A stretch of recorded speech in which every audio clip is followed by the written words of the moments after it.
video, I will be discussing the MFP-3D software, particularly the master panel GUIs and the sum and deflection meters. I will also introduce some important concepts on imaging and the AC mode.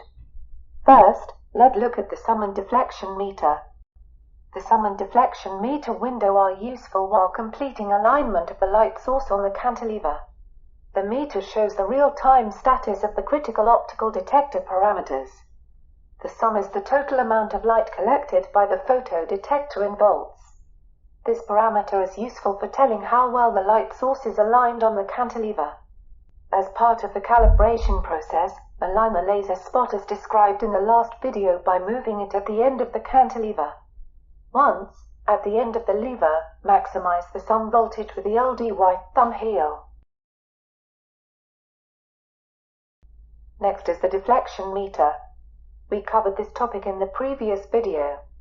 One takeaway from the video is that, before we start imaging, since the cantilever is still relatively far away from the surface of the sample or undeflected, the deflection should be 0. So 0 the PD by following the procedures outlined in the previous video. The amp is the amplitude of the cantilever. The drive amplitude in the master panel controls this value. The drive amplitude is the voltage applied to the shake piezo in the cantilever holder to obtain the amplitude seen in S&D meter. Usefully in AC mode only. Increasing or decreasing this value has a corresponding effect on the cantilever amplitude monitored on the S&D meter. Please note that the value of the drive amplitude in the master panel is not necessarily the same as that of the S&D meter. So to get the cantilever to oscillate at a chosen amplitude, increase the value of the drive amplitude with the provided knob while monitoring the S&D meter. You can also input the value with a keyboard or use the arrows located around the field. The next parameter on the S&D monitor is the phase. The phase is simply the time lag, or LED, between the response and the drive sine waves, expressed in angular units, degrees or radians. This animation explains the concept of phase. In diagram A, the cantilever and the driver are out of phase while in B both elements are in phase. At resonance, the driver and cantilever are 90 degrees out of phase with each other. On the other hand, below resonance, the driver and cantilever are in phase.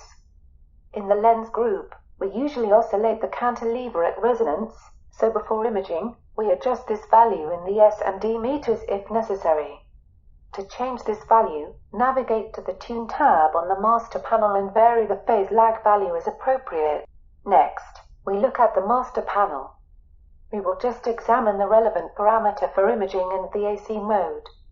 The scan size is the choice of an area we intend to image. The scan rate is the rate of the scan in Hertz.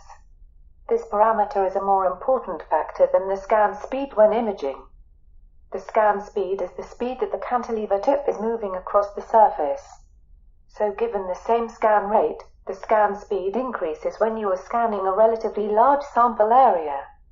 Scanning at high speed can result in low image resolution. A crucial parameter on the master panel is the set point. The set point is the amplitude value that the Z feedback loop will maintain as it scans the surface under the tip. This animation explains how the set point and the Z feedback loop works together while imaging. So for a given set point, this means that the Z feedback loop will move the piezo towards the surface until the amplitude is damped by the surface, to the value of the set point. This new amplitude is constant until there is a change in topography. In this region, notice the damped amplitude due to the change in the sample height. The amplitude is less than the set point, and the Z feedback loop moves the piezo away from the surface until the set point amplitude is reached. In the last region, the amplitude has increased more than the set point. Because of the topography of the sample, similarly, the Z feedback loop moves towards the sample to maintain the set point.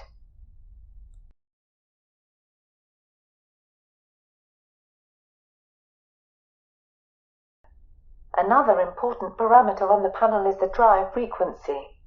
The drive frequency is the frequency at which the cantilever piezo is driven. In the lens group, we set this value to the natural frequency of the cantilever.